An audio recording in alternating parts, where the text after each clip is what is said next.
નમસ્કાર મિત્રો, મારી યુટ્યુબ ચેનલમાં ફરી એકવાર આપનું હૃદયપૂર્વક સ્વાગત છે। આજનો ટોપિક છે મિત્રો કે કેન્સર એ ભારતની અંદર સૌથી વધારે પ્રમાણમાં જોવા મળે છે અને એક સમય એવો હતો કે કેન્સર એ સૌથી વધારે પંજાબની અંદર જોવા મળતો હતો અને આજે પંજાબ કરતાં પણ ગુજરાતની અંદર કેન્સરે માજા મૂકી છે એમ કહી શકાય, કારણ કે ગુજરાતમાં એટલા બધા કેન્સરના દર્દીઓ જોવા મળે છે। તમે ગૂગલમાં સર્ચ કરશો તો સૌથી વધારે કેન્સરના દર્દીઓ ભારતની અંદર ગુજરાતમાં જોવા મળે છે। તો કેન્સર થવાના મુખ્ય કારણો છે એની અંદર સૌથી મહત્ત્વનું પરિબળ છે। તમને નવાઈ લાગશે કે આ પરિબળ પણ કેન્સર થવામાં જવાબદાર છે।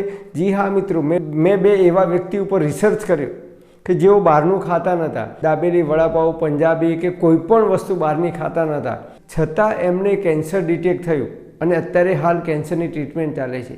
આમ તો હવા, પાણી અને ખોરાક મુખ્ય જવાબદાર છે, પણ હવા, પાણી, ખોરાક સિવાય એક મહત્ત્વનું પરિબળ છે અને એ પરિબળ તમે જો તમારા જીવનમાંથી દૂર નહીં કરો તો એ પરિબળના કારણે આપણે પણ ક્યાંક કેન્સરનો ભોગ બની ના શકીએ। એની તકેદારી રાખવી ખૂબ જરૂરી છે। સાસુ અને વહુ વચ્ચે ઝઘડાની શરૂઆત થઈ અને નિયમિત ઝઘડા થવા માંડ્યા 1.5-2 વર્ષ 2.5 વર્ષ સુધી। તો પહેલાં એમનો દીકરો તો બહાર રહેતો હતો, ફોરેન। તો આ ઘટના રાજકોટની છે અને દીકરો અને દીકરાની વહુ જ્યારથી એમને જોડે રહેવા આવ્યા ત્યારથી એમના દીકરાની વહુ રાત્રે પાણીપુરી બનાવી તો સાસુ અને સસરા ઉંમરલાયક છે, 70 વર્ષથી પણ ઉપરની ઉંમર છે, તો એમને પણ પાણીપુરી ખાવા મજબૂર કરતા, એમના માટે ખીચડી બનાવતા નહીં અને દરરોજ સારી સારી વાનગીઓ એમને બનાવતા અને એમને ખાવા માટે મજબૂર કરતા। અને એ સિવાય એમની સાસુને વારંવાર એ કચરા પોતું કરવાનું કહી દેતા, વાસણ ઉટકવાનું કહેતા। આમ ઘરનું કામ મોટાભાગનું 80થી 90% જેટલું કામ એમની સાસુ પાસે કરાવતા હતા। સાસુ અને વહુનો ઝઘડા થવાથી એ વહુ રિસાઈ અને 1 થી 1.5 વર્ષ તો એમના પિયર જતી રહી। એમને વહુ અને સાસુ વચ્ચે ઝઘડા થતાં એ આજુબાજુને આડોશી પાડોશીને કહી અને કહેતા એ રોતા હતા। એમની દીકરીને જ્યારે ફોન કરે તો દીકરીને પણ ફોનની અંદર રોતા હતા। આમ ધીરે ધીરે 2-2.5 વર્ષ સુધી આ પ્રોસેસ ચાલી તો એ સતત એમની ઊંઘ ઉડી જઈ, એમને સતત એ ટેન્શન, એ ચિંતા સતાવા લાગી અને એના કારણે એમને ઊંઘ રાત્રે આવતી ન હતી અને આખી રાત એ વિચારો જ કરતા હતા। એમની દીકરીને ફોન કરે તો પણ રોવા લાગતા અને આ વેદના એમની દીકરીને કહેતા।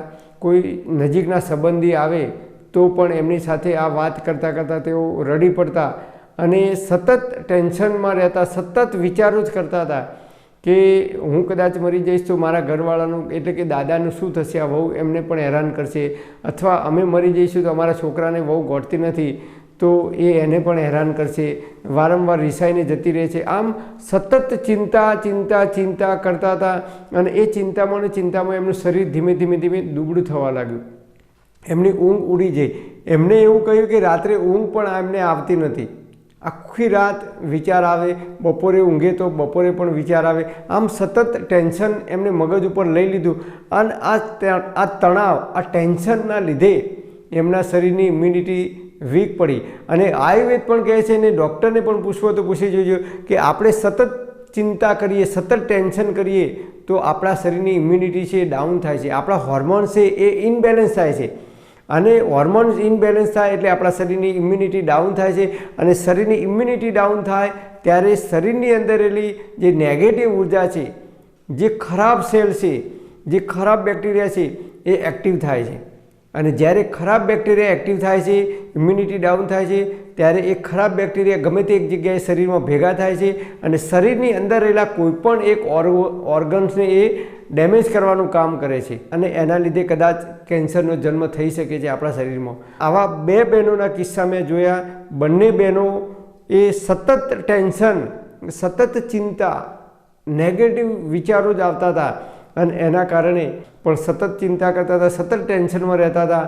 આડોશી પાડોશીની ચિંતા, સોસાયટીની ચિંતા, સગાવાલાની ચિંતા, ઘરની ચિંતા, આમ સતત દરેકની ચિંતા કરતા હતા અને એમાંથી એમને ધીમે ધીમે શરીરની ઇમ્યુનિટી ડાઉન થાય છે અને શરીરની અંદર રહેલા ખરાબ સેલ છે, ખરાબ બેક્ટેરિયા છે એ એક્ટિવ થાય છે, ત્યારે શરીરની અંદર ગમે તે પ્રકારની બીમારી આવવાની શક્યતાઓ વધી જાય છે। તો એમને બહારનું નહોતા ખાતા પણ સતત ચિંતા, સતત તણાવ, સતત ટેન્શનમાં રહેવાના કારણે એમને આજે કેન્સરની ટ્રીટમેન્ટ ચાલુ થઈ ગઈ છે. તો આપ સર્વેને આ વિડીયોના માધ્યમથી મારે વિનંતી કરવાની છે, આપણે ટેન્શનમાં ના રહેવું જોઈએ. શક્ય હોય ત્યાંથી ધીમે ધીમે ટેન્શન ઓછું કરવું જોઈએ અને મોજમાં જ રહેવું જોઈએ. જ્યાં સુધી જીવીએ ત્યાં સુધી ટેન્શન ફ્રી આપણે જો રહીશું તો ટેન્શનના કારણે જેટલી પણ બીમારીઓ આવવાની શક્યતાઓ વધી જાય છે એ તમામ પ્રકારની બીમારીઓથી આપણે બચી શકીશું.